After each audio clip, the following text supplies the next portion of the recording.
Hello, we're listening to some Japanese flute music. But today's, while listening to this relaxing sort of music, we're going to have a little, civics lesson.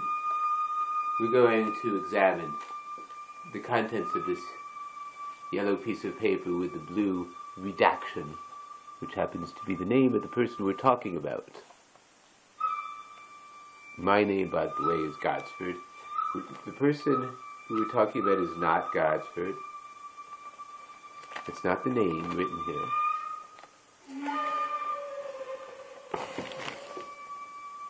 But some might choose to understand the hint. And if you don't worry about it. It's not really important. It's just part of what we do.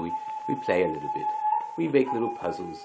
One of our favorite games is playing Paranoid. In fact, we go a little further than that. We take it actually, those of us with a diagnosis, of course, take the acting out of our diagnosis very seriously. But she didn't say to me, well, of course I had to do it. There was those antennae. You know the Alaskanian Indians? They're very skinny. They're very, very thin, you know.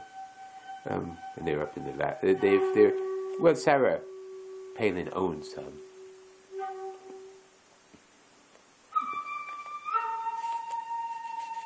Barbara Eden.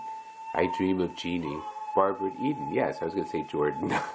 Barbara Jordan was one woman to, get out of her way. She was one very impressive person. And she was, I don't know, she wasn't the first black woman.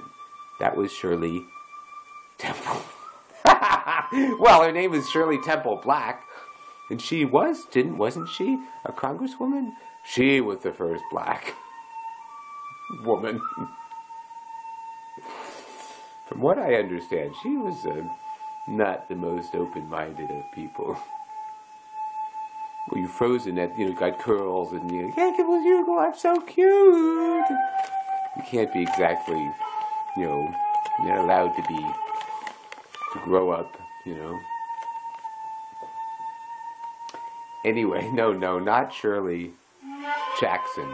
Oh, yes, every day. Hey, everybody, let's go. Let's gather around, all you children and parents and adults. And every day, it's our time. It's our yearly thing. We in one of the far districts are not allowed to have our own Hunger Games, so we have the lottery. Ah, the lottery. What a cherished tradition. What more can I say? I think everybody's looking forward to the main event.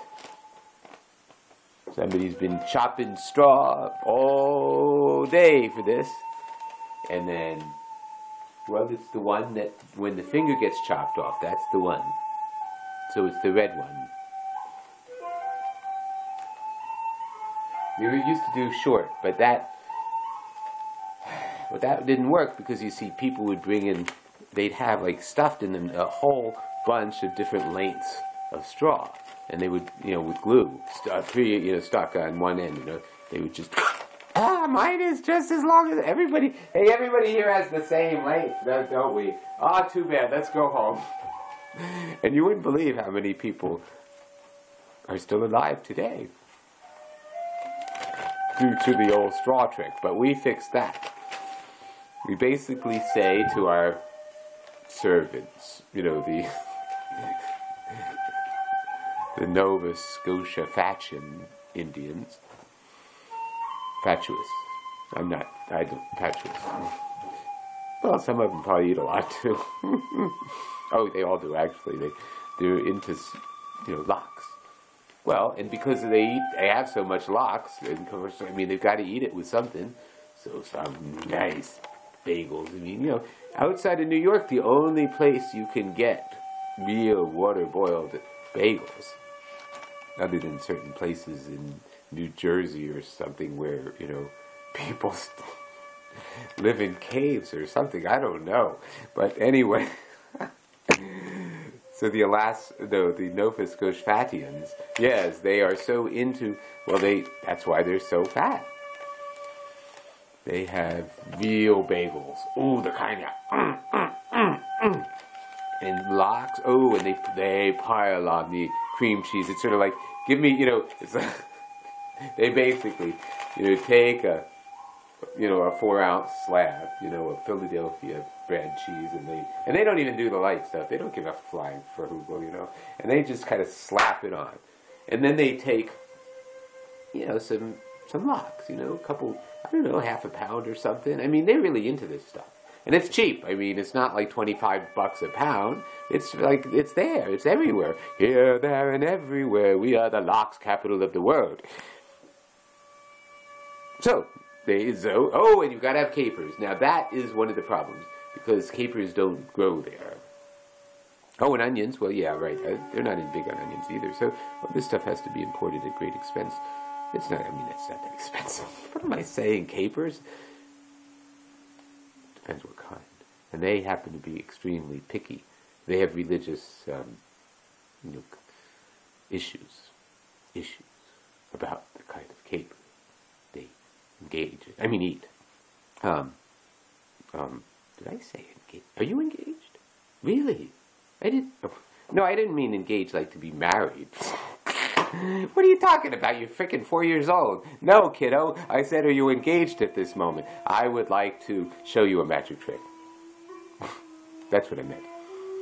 It doesn't work, especially when you don't talk to the parents first. They don't like it. So anyway, back to our lesson for the day. CJP court notice. Aviso del Tribunal CJP. You are hereby ordered to report to CJP Court, room 502 at 9 a.m. on. Now, this was sent out on 2/5/13. So why does it say January 16th? Why does it say January 16th? So, I goes to the court, and actually, wait, it's a little backwards, because the reality is I was concerned. I was saying, when am I supposed to go to court? I mean, I know I've got to go, and if I don't go, I'm in big doo-doo. So when am I supposed to go? I'd like to go, I gotta go. I went into a school when I wasn't supposed to. 10 seconds in the side of the school, and then I walked on the sidewalk with my dog, dancing. That was the problem, was dancing. It was. I mean, the day before, walking into the school. Stupid. But it worked. I mean, I got a lot of attention. It wasn't the media event that it will be, because we're going to recreate it. Yep, we're going to recreate it, like on a Saturday. We're just going to do it. Or Sunday afternoon, when we're sure there's absolutely nothing going on in the school. Nothing. Zero stuff going on in the school, because we're not about the school at all. We just want the school as a backdrop about our real wiki-produced movies. So we're in the town of Claremont. Wink, wink. Nudge, nudge. Bob's your uncle. You know what I mean? Claremont. There's a street called that, except we don't spell it that way. We spell it the way you would expect, right? You know why? I mean, it's obvious.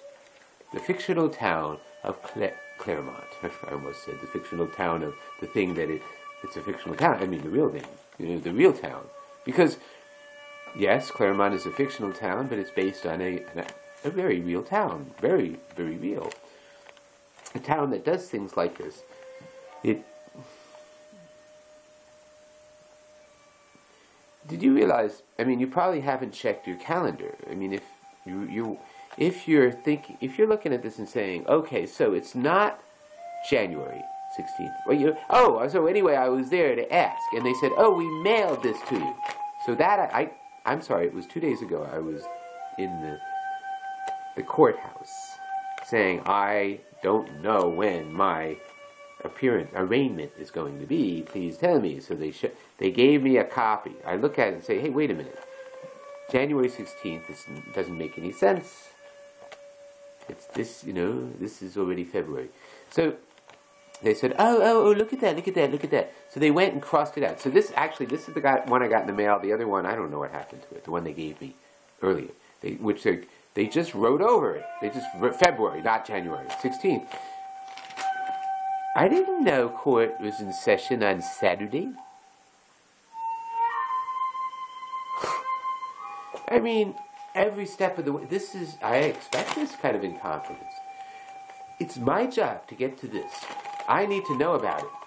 If I don't get there on time, in the right place, I get a warrant issued for my arrest. Which is not a good thing. No, because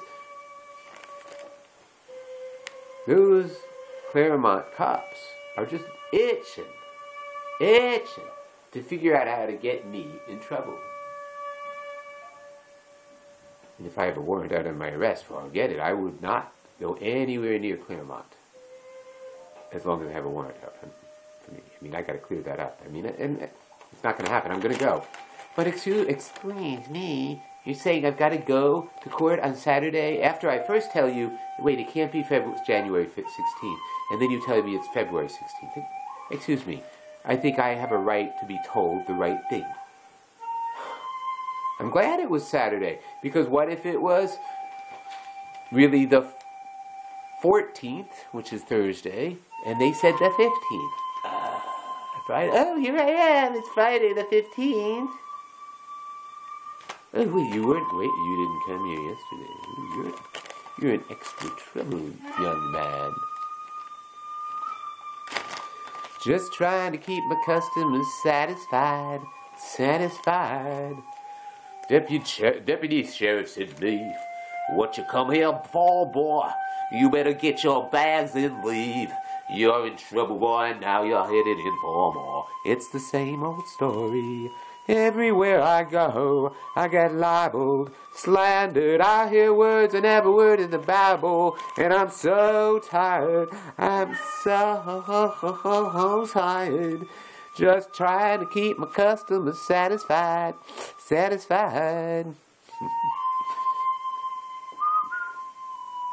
My old friend Art sang that well, his part well.